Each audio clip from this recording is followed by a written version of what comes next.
અદાણીની ભાગવત કથાના આયોજનથી લોકો થયા પ્રભાવિત. અવિરત જનમેદનીથી ઠેર ઠેરથી સન્માન અને શુભકામનાઓનો વરસાદ. સિરાચા 19/12/2025.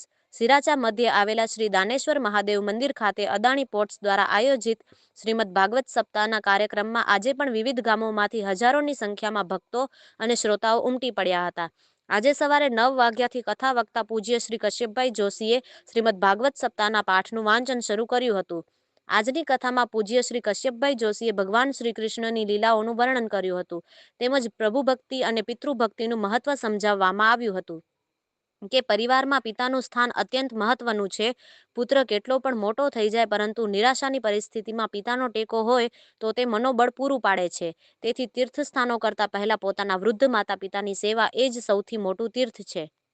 કથા વિરામના અંતે અદાણી ફાઉન્ડેશનના ડાયરેક્ટર શ્રી વી.એસ. ગઢવીએ ટૂંકા પ્રવચનમાં જણાવ્યું હતું કે આટલા મહાકાર્યનું આયોજન માત્ર કંપની દ્વારા જ નહીં પરંતુ આસપાસના જન સમુદાયના સહભાગથી શક્ય બન્યું છે. આવા અદ્ભુત આયોજનથી કંપની અને લોકો વચ્ચે અનોખો જનસંપર્ક સ્થાપિત થયો છે અને લોકો તરફથી વ્યાપક સરાહના પ્રાપ્ત થઈ છે.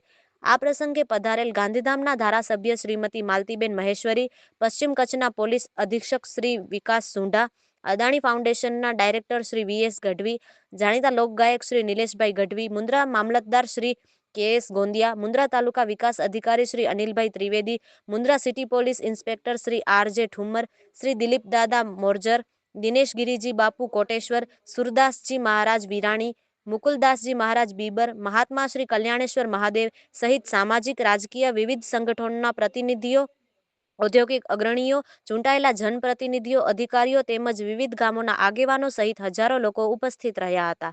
આજની કથામાં આવેલા શ્રોતાઓમાં વિવિધ ગામોના પ્રતિનિધિઓ, સામાજિક આગેવાનો તથા વિવિધ સંગઠનોના પ્રમુખોએ પૂજ્ય શ્રી કશ્યપભાઈ જોશી તથા શ્રી રક્ષિતભાઈ શાહ અને શ્રીમતી અમીબેન શાહનું સન્માન કર્યું હતું.